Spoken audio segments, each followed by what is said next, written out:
Transferencia y sugestión. Vamos a adentrarnos en los últimos seminarios que nos quedan este año, en el campo abierto por Freud tras la Primera Guerra, durante los años 1920, el campo llamado de la segunda tópica. En efecto, nuestro recorrido de este año, al devolverle su dimensión a las formaciones del inconsciente, es el único que nos permite no extraviarnos respecto al sentido de esta tópica. Nos veremos llevados a indicar qué quiere decir esta tópica y muy especialmente porque en ella aparece en primer plano la función del yo, tiene un sentido muy distinto y mucho más complejo del que acostumbran darle y que inspira el uso que luego se hace de ella. Esta es la dirección. Empezaré indicándoles que Freud consagra en Psicología de las Masas y Análisis del Yo un capítulo a la identificación. Este capítulo tienen que leerlo para ver la pertinencia de las relaciones que voy a establecer en este esquema entre los tres tipos de identificación distinguidos por Freud. Este esquema ha de tener para ustedes, en el punto donde nos encontramos, el valor de una mediación. Les da una articulación, incluso una interpretación de lo que corresponde, por una parte, a la estructura del inconsciente, en tanto que está profundamente estructurada como una palabra, como un lenguaje, y por otra parte, a lo que a modo de tópica se desprende de ella. Los distintos órganos, por así decirlo, de la tópica freudiana están relacionados también con un esquema. Es el famoso esquema en forma de huevo en el que se imaginan ustedes intuitivar las relaciones del ello, del yo y del superyo. Vemos un ojo, una especie de pipeta que entra en la sustancia y que supuestamente representa el superyo. Es un esquema muy cómodo y este es el inconveniente de representar cosas topológicas mediante esquemas espaciales. Sin embargo, hay en ello una necesidad de la que yo mismo no me libro, pues también represento la tópica mediante un sistema espacial, pero trato de hacerlo con la menor cantidad posible de inconvenientes. Mi pequeña red, imagínense que la toman, la arrugan, hacen una bola con ella y se la meten en el bolsillo. Pues bien, en principio las relaciones permanecen iguales, puesto que son relaciones de orden. Evidentemente es más difícil hacerlo con el esquema del huevo, porque este está orientado por entero hacia la proyección espacial. Por esta razón, se imaginan ustedes que Freud quiere designar con el ello un órgano que está en algún lugar, con una protuberancia encima que representa el yo y que surge como un ojo. Pero lean el texto, no se menciona en absoluto nada que tenga este carácter sustancial y que autorice a representarse esas instancias como una diferenciación orgánica. Las diferenciaciones freudianas son de una clase distinta que el desarrollo de los órganos corporales. Se sitúan en un orden muy diferente, precisamente porque se sostienen en las identificaciones. Es importante recordarlo porque esto puede llegar muy lejos. Hay gente que se imagina que cuando practican una lobotomía quitan una rodaja del superyo. No solo lo creen, sino que lo escriben, y lo hacen con esta idea. Freud distingue tres tipos de identificación. Esta tripartición está netamente articulada y la encontramos resumida en un párrafo del texto. El primer tipo de identificación es Die Ausdrucksgleichheit, Form der Gefühlsdividung an ein Objekt, la forma más original del vínculo del sentimiento con un objeto. La segunda forma es la que Freud trata de forma particularmente extensa en este capítulo, que es la base concreta de toda su reflexión en torno a la identificación, profundamente vinculada con todo lo que corresponde a la tópica. Sie auf regressivem Wegen zum Ersatz für eine Dividinose, Objektivierung wird, Gleichsamband durch Introjection des Objekts ins Ich. La segunda forma de identificación se produce en la vía de una regresión, como sustitución de un vínculo con un objeto, vínculo libidinal equivalente a una introyección del objeto en el yo. Esta segunda forma de identificación es la que, a lo largo del discurso de Freud en la Massen Psychology, pero también en Das Ich und das Es, le plantea más problemas debido a su relación ambigua con el objeto.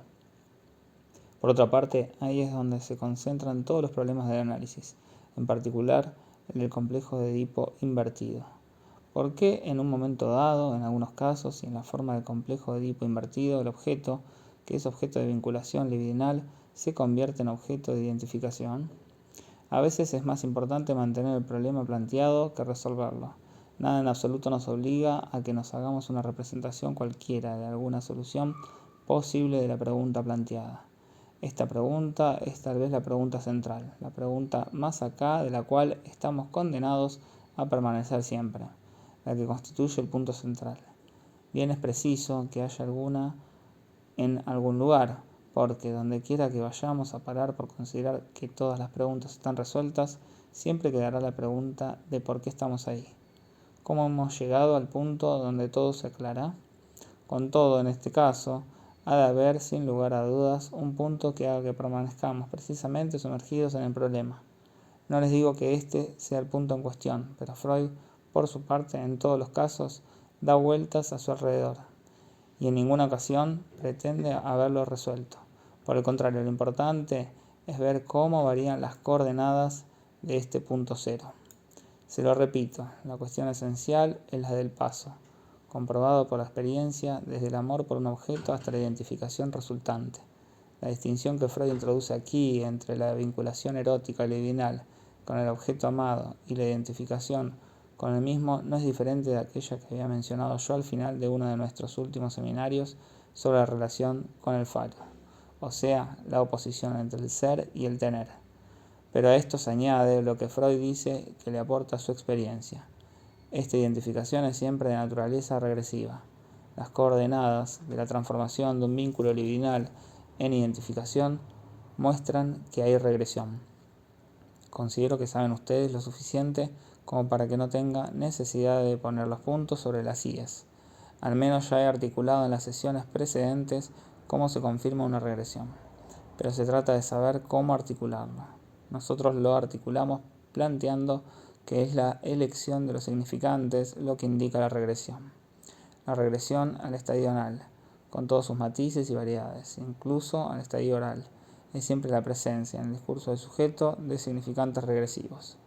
No hay ninguna otra regresión en el análisis. Que el sujeto se ponga a gemir en su diván como un bebé, incluso a imitar sus comportamientos, a veces ocurre, pero no estamos acostumbrados a ver en esta clase de aspavientos por parte del paciente la verdadera regresión que se observa en el análisis. Cuando esto se produce, por lo general, no es de muy buen augurio. En el punto donde nos encontramos, vamos a tratar de ver en nuestro esquema qué quieren decir estas dos formas de identificación. Situémonos aquí, en el nivel de necesidad del sujeto. Este término lo emplea Freud. Les indico de paso que Freud, y precisamente a propósito del advenimiento de la identificación en sus relaciones con la investidura del objeto, nos dice que debemos admitir que la investidura del objeto proviene del ello, el cual percibe las incitaciones, las presiones, las tensiones eróticas como necesidades, y esto les demuestra suficientemente que el ello se plantea como algo muy ambiguo. Les advierto igualmente de paso que la traducción francesa de estos capítulos los vuelve ininteligibles y a veces les hace decir exactamente lo contrario del texto de Freud. El término Objektivbindung, investidura del objeto, se traduce como Concentration sur l'objet, lo cual es increíblemente oscuro. Dejando de lado la perspectiva de la necesidad, estas líneas nos proporcionan los dos horizontes de la demanda. Encontramos aquí la demanda como articulada en la medida en que toda demanda de satisfacción de una necesidad ha de pasar por los desfiladeros de la articulación que el lenguaje convierte en obligatorios. Por otra parte, debido al solo hecho de pasar al plano del significante, por así decirlo, en su existencia y no ya en su articulación, hay demanda incondicional del amor, y de ello resulta en aquel a quien se dirige la demanda, es decir, en el otro, que él mismo es simbolizado, y esto significa que aparece como presencia sobre un fondo de ausencia, que puede ser hecho presente en cuanto a ausencia, antes incluso de que un objeto sea amado en el sentido erótico del término, en el sentido en que el eros del objeto amado puede ser percibido como necesidad. El planteamiento de la demanda en cuanto tal crea el horizonte de la demanda de amor. En este esquema, las dos líneas en las que la necesidad del sujeto se articula como un significante, la de la demanda como demanda de satisfacción de una necesidad y la de la demanda de amor, están separadas debido a una necesidad topológica, pero las observaciones de hace un instante se aplican. Esta separación no quiere decir que no sea una única y misma línea, donde se escribe lo que se le articula el niño a la madre. Hay superposición permanente, el desarrollo de lo que se produce en una y otra de estas líneas. Van a ver ustedes una aplicación inmediata de esto último. Esta ambigüedad es precisamente la que, a lo largo de toda la obra de Freud, se mantiene de una forma constante entre la noción de la transferencia, quiero decir, de la acción de la transferencia en análisis, y la noción de la sugestión. Freud nos dice constantemente que, después de todo, la transferencia es una sugestión, y este título la usamos, aunque añade, pero hacemos con ella algo muy distinto, porque esta sugestión la interpretamos. Ahora bien, si podemos interpretar la sugestión, es ciertamente porque tienen un trasfondo. La transferencia en potencia está ahí. Sabemos muy bien que eso existe y enseguida voy a darles un ejemplo. La transferencia es ya en potencia análisis de la sugestión, en sí misma en la posibilidad del análisis de la sugestión. Es articulación segunda de lo que en sugestión se impone pura y simplemente al sujeto. En otros términos, la línea de horizonte en la que se basa la sugestión está aquí, en el nivel de la demanda, la que le dirige el sujeto analista por el solo hecho de que está ahí. Esta demanda no carece de variedad. ¿Cuáles son estas demandas? ¿Cómo situarlas? Es interesante aclararlo al principio, porque es extremadamente variado. Hay verdaderamente personas en quienes la demanda de curarse está ahí en todo momento, acuciante. Los otros, más avisados, saben que esta demanda es pospuesta al día de mañana. Hay otros que vienen por algo distinto que la demanda de curación. Han venido a ver. Los hay que vienen para convertirse en analistas. Pero ¿qué importancia tiene saber el lugar de la demanda? Si el analista, aunque no responda a la demanda, solo por estar instituido, responde, lo cual es constitutivo de todos los efectos de su gestión. La idea que se tiene habitualmente es que la transferencia es aquello gracias a lo cual opera la sugestión. El propio Freud escribe que si es conveniente dejar que se establezca la transferencia es porque es legítimo hacer uso del poder. ¿De qué? De sugestión, que da la transferencia. Aquí la transferencia se concibe como la toma del poder de analista en el sujeto, como el vínculo afectivo por el que el sujeto depende de él, y que podemos usar legítimamente para hacer admitir una interpretación. ¿Qué quiere decir esto? Sino enunciar de la forma más clara que hacemos uso de la sugestión, para llamar las cosas por su nombre. Si el paciente engulle nuestras interpretaciones, es porque ha llegado a querernos. Aquí estamos en el plano de la sugestión. Pero por supuesto, Freud no pretende limitarse a esto. Nos dicen, sí, es simple, vamos a analizar la transferencia. Ya verán, eso hace que se desvanezca por completo la transferencia. Destaco estos términos porque no son los míos, sino los que están implícitos en todas las discusiones sobre la transferencia como ascendiente afectivo sobre el sujeto. Considerar que nos diferenciamos de quien se basa en su poder sobre el paciente para hacer admitir la interpretación, o sea que sugiere, porque vamos a analizar este efecto de poder, que es sino aplazar el problema hasta el infinito, puesto que desde donde se analizara el hecho de que el sujeto haya aceptado la interpretación, será nuevamente desde la transferencia. No hay ninguna posibilidad de salir por esta vía del círculo infernal de la sugestión. Ahora bien, nosotros suponemos precisamente que algo distinto es posible. Se trata, por lo tanto, de que la transferencia es algo distinto del uso de un poder. La transferencia es ya en sí misma un campo abierto, la posibilidad de una articulación distinta y diferente de la que encierra al sujeto en la demanda. Por eso es legítimo, cualquiera que deba ser su contenido, poner en el horizonte esta línea. Aquí la llamo la línea de la transferencia. Es algo articulado, que está en potencia más allá de lo que se articula en el plano de la demanda, donde ven ustedes la línea de la sugestión. Pero lo que está aquí en el horizonte es lo que produce la demanda en cuanto tal, a saber, la simbolización del otro y la demanda incondicional de amor. Aquí es donde va a alojarse ulteriormente el objeto, pero como objeto erótico, buscado por el sujeto. Cuando Freud nos dice que la identificación que viene después de esta búsqueda del objeto como amado y la reemplaza es una regresión, de lo que se trata es de la ambigüedad entre la línea de la transferencia y la línea de la sugestión. Lo articulé hace tiempo, al principio de todo. En la línea de la sugestión es donde se produce la identificación en su forma primaria, la que conocemos bien, la identificación con las insignias del otro en cuanto sujeto de la demanda, el que tiene el poder de satisfacerla o no satisfacerla, y marca en todo momento esta satisfacción con algo que es, ante todo, su lenguaje, su palabra. He destacado la importancia de las relaciones habladas del niño, todos los otros signos, toda la pantomima de la madre, como decían ayer por la noche, se articula en términos significantes que cristalizan en el carácter convencional de aquellas mímicas supuestamente emocionales con las que la madre se comunica con el niño. Toda clase de expresión de las emociones en el hombre tiene un carácter convencional. No hay necesidad de ser freudiano para saber que la pretendida espontaneidad expresiva de las emociones revela ser, cuando se examina no solo problemática, sino hiperflotante, lo que en cierta área de articulación significante significa una determinada emoción. Puede tener en otra área un valor expresivo muy distinto. Así pues, si la identificación es regresiva, es precisamente porque la ambigüedad entre la línea de transferencia y la línea de sugestión es permanente. Dicho de otra manera, no debemos sorprendernos de ver en las secuencias y en los rodeos del análisis que las regresiones son escondidas por una serie de identificaciones correlativas que marcan sus tiempos, su ritmo. Por otra parte, son distintas. No puede haber a la vez regresión e identificación.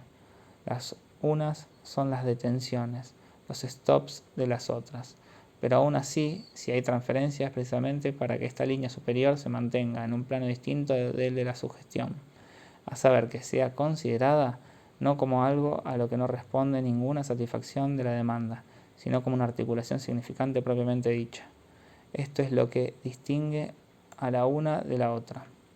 Me dirán ustedes, ¿cuál es la operación que hace que las mantengamos distintas?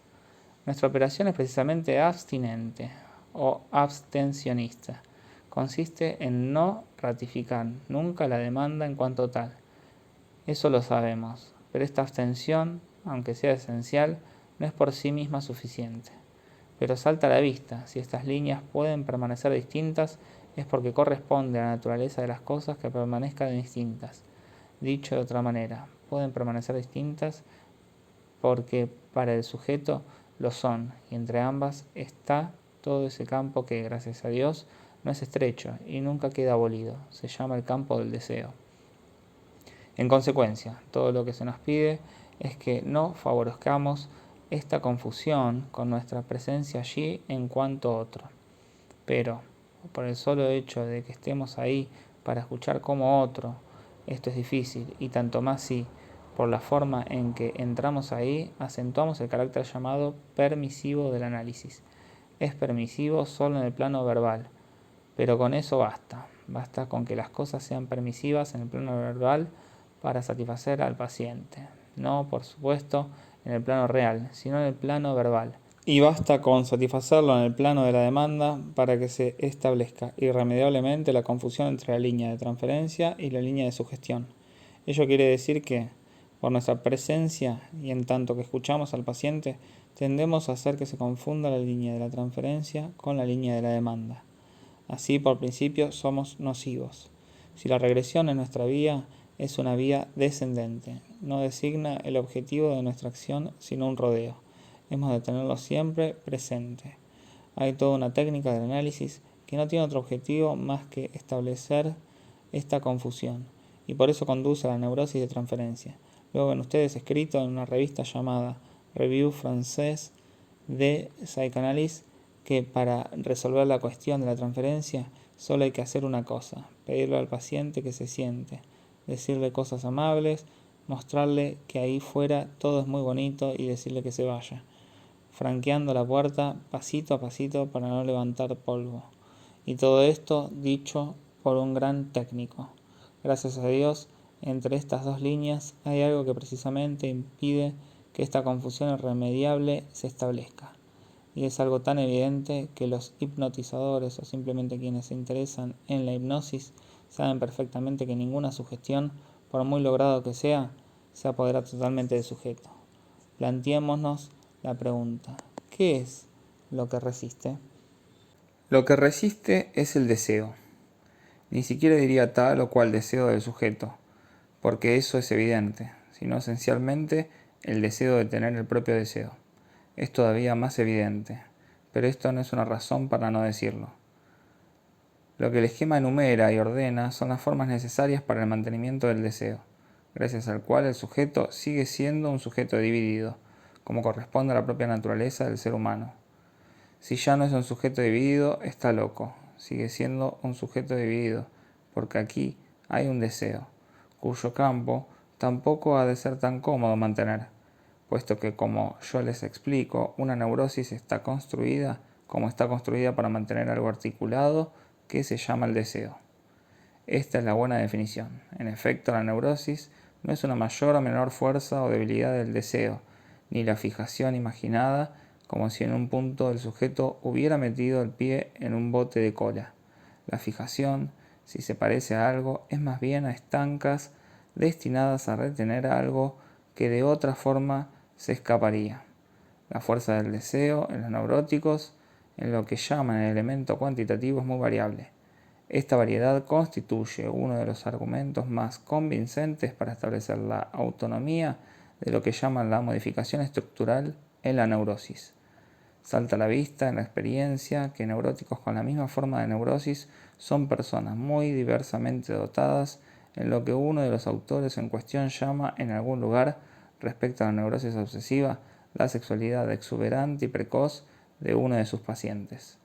Se trata, en este caso, de un sujeto de quien se dice que se masturba pellizcándose ligeramente la parte periférica del prepucio, persuadido de que se produciría lesiones irreparables. No osaba lavarse la verga y tuvo que consultar a un médico ante los fracasos repetidos de sus tentativas de coito. Se sabe perfectamente que no son sino síntomas, y el sujeto revelará ser, mediados su análisis, muy capaz de cumplir con sus deberes de marido y satisfacer a su mujer. Pero en fin, cualquiera que sea la fuerza en la que supongamos que se basan estos síntomas, no vamos a calificar de exuberante una sexualidad que de tan en suspenso y engañada como se deja mantener, sea posible dar una descripción semejante de un sujeto llegado a una edad avanzada. Esto no impide que otro neurótico obsesivo les muestre un cuadro distinto, que justifique calificar su sexualidad de exuberante, incluso de precoz.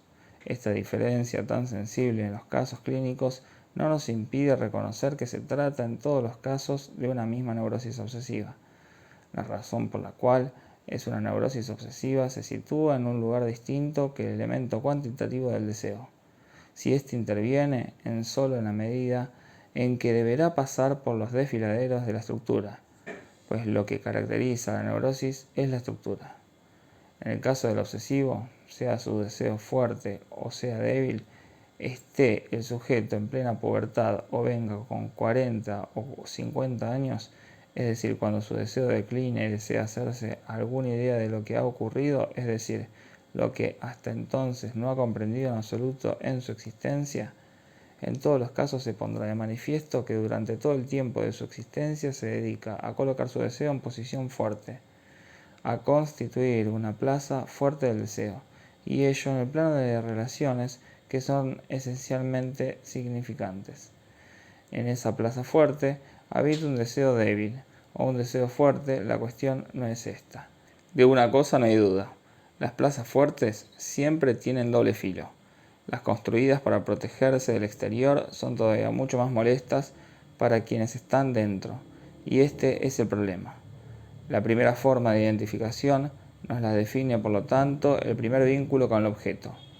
Es, para ser esquemáticos, la identificación con la madre. La otra forma de identificación es la identificación con el objeto amado en cuanto regresiva, es decir, que debería producirse en otra parte, en un punto de horizonte que no es fácil de alcanzar porque la demanda es precisamente incondicionada, o más exactamente, está sometida a la única condición de la existencia del significante, porque fuera de la existencia del significante no hay ninguna apertura posible de la dimensión de amor propiamente dicha. Así, ésta depende enteramente de la existencia del significante, pero en el interior de dicha existencia no depende de ninguna articulación particular.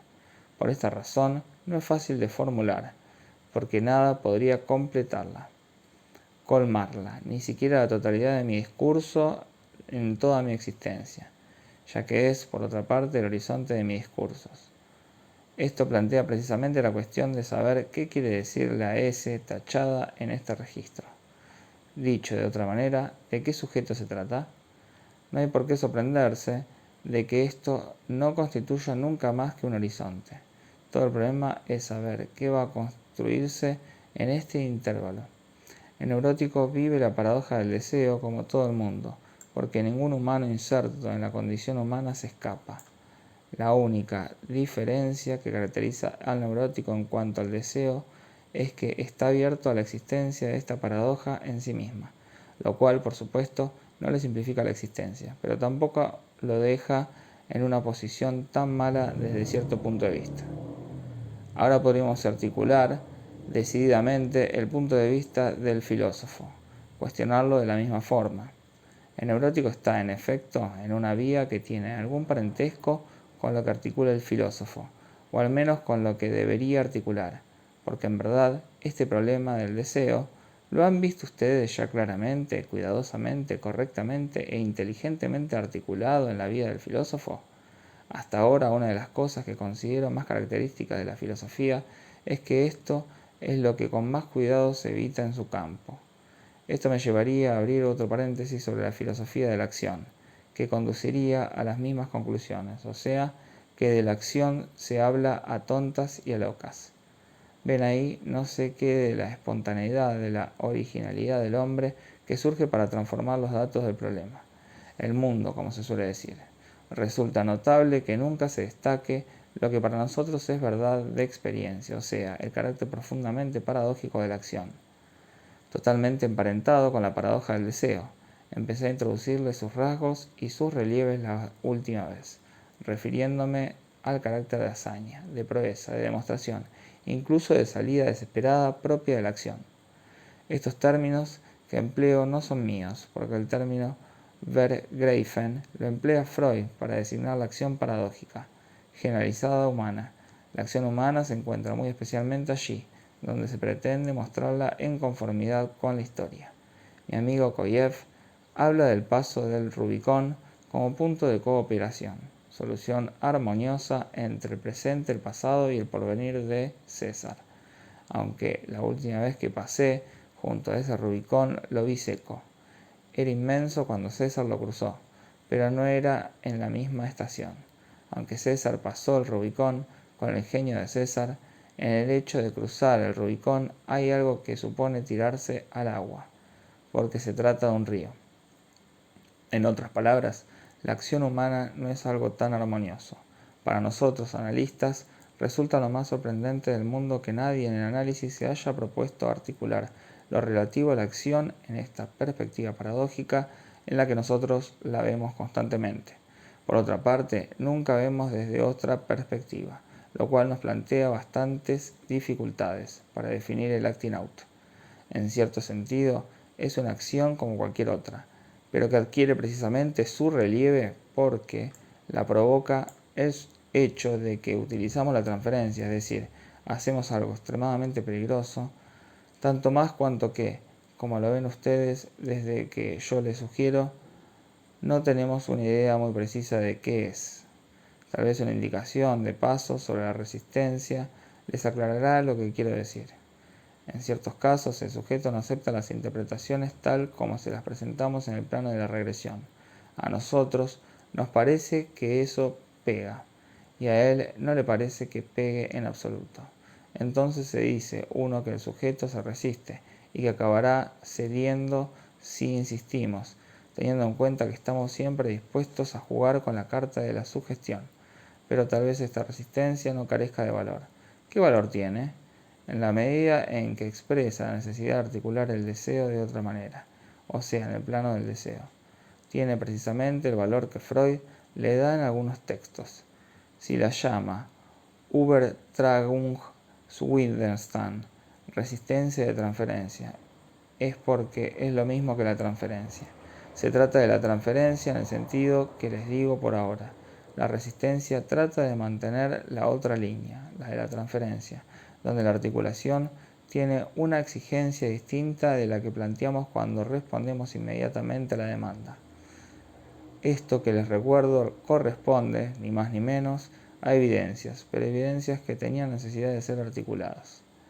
Para concluir respecto a la segunda identificación, ¿en qué punto se juzga lo que se produce como regresivo? La llamada de la transferencia es lo que permite ese jaleo de los significantes que se llama la regresión, pero no ha de limitarse a eso, por el contrario, ha de llevarnos más allá. Esto es lo que tratamos de considerar por ahora, a saber, cómo operar con la transferencia. La transferencia tiende de forma del todo natural a degradarse en algo que siempre podremos satisfacer de alguna manera en su nivel regresivo. De ahí la fascinación por la noción de la frustración. De ahí las diferentes articulaciones que se expresan de mil formas en la relación de objeto y la concepción del análisis que de ella se deriva. Todas las formas de articular el análisis tienden siempre a degradarse y sin embargo esto no le impide al análisis ser algo distinto. La tercera forma de identificación, Freud nos los articula como la que puede nacer de una comunidad recién descubierta con una persona que no es en absoluto objeto de una pulsión sexual. Sie beide neu wahrgenommen Gemeinsamkeiten mit einer Person, die nicht Objekt der Sexualtriebes ist. ¿Dónde se sitúa esta tercera identificación? Freud nos la ejemplifica de una forma que no deja ninguna ambigüedad en cuanto a la forma de trasladarla a este esquema. Como se lo he ido diciendo en estos últimos tiempos, en Freud siempre está dicho de la forma más clara. Toma como ejemplo la identificación histérica. Para el histérico el problema es fijar en algún lugar su deseo en el sentido en que un instrumento de óptica permite fijarse en un punto. Este deseo acaba presentando para ella algunas dificultades especiales. Tratemos de articularlas de forma más precisa. Este deseo está destinado en ella a no sé qué callejón sin salida, porque solo puede realizar esa fijación del punto de su deseo a condición de identificarse con cualquier cosa, con un pequeño rasgo, donde yo les digo una insignia. Freud habla de un rasgo, un solo rasgo. Einziger Zug, no importa cuál, de otro en quien ella puede presentir que existe el mismo problema del deseo, es decir, que su callejón sin salida le abre a la histérica de par en par la puerta principal del otro, al menos la de todos los demás, es decir, todos los histéricos posibles, incluso todos los momentos histéricos de todo el resto, porque presiente en ellos por un instante el mismo problema, el de la pregunta sobre el deseo. Para el obsesivo, la pregunta, aunque se articula de forma algo distinta, es exactamente la misma desde el punto de vista de la relación, de la topología, y con razón. La identificación en cuestión se sitúa aquí, en S/Losange A minúscula, donde les designé la última vez el fantasma. Hay un punto donde el sujeto ha de establecer una determinada relación imaginaria con el otro, no en sí, por así decirlo, sino en tanto que esta relación le reporta una satisfacción. Freud nos precisa que se trata, en este caso, de una persona que no tiene ninguna relación con una Sexualität, cualquiera que sea, es otra cosa, es un soporte, una marioneta del fantasma. Le doy aquí a la palabra fantasma toda la extensión que ustedes quieran. Se trata del fantasma tal como lo articulé la última vez, en tanto que puede ser fantasma inconsciente. El otro solo sirve aquí para lo siguiente, que no es poco, permitir al sujeto sostener determinada posición que evita el colapso del deseo, es decir, que evita el problema del neurótico. Esta es la tercera forma de identificación que es esencial. Sería demasiado extenso entrar ahora en la lectura del artículo de Bouvet aparecido en la Revue Française de Psychanalyse, donde figura igualmente mi informe, la agresividad en psicoanálisis. Este artículo se llama Importancia del aspecto homosexual de la transferencia, y les pido que lo lean, porque volveré a referirme a él. Quisiera tan solo articular el punto preciso donde designo el error de la técnica de análisis en cuestión.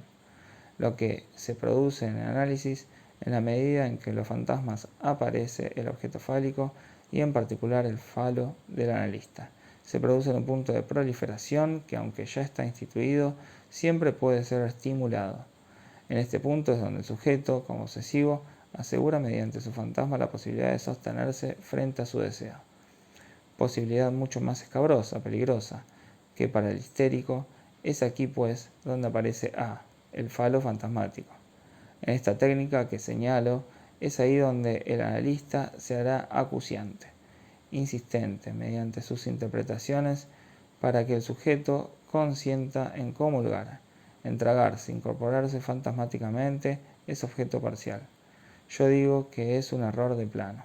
Es hacer pasar el plano de la identificación subjetiva, el de la demanda. Lo que ahí está en juego es favorecer una determinada identificación imaginaria del sujeto aprovechándose, por decirlo así, del asidero que proporciona la posición subjetiva que se le abre al análisis sobre la base de la transferencia.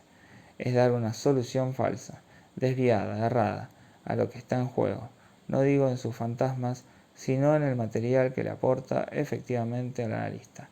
Esto se lee en las propias observaciones, en la que se pretende construir sobre esta base toda una teoría del objeto parcial, de la distancia respecto del objeto, de la introyección del objeto y de todo lo que de ello se deriva.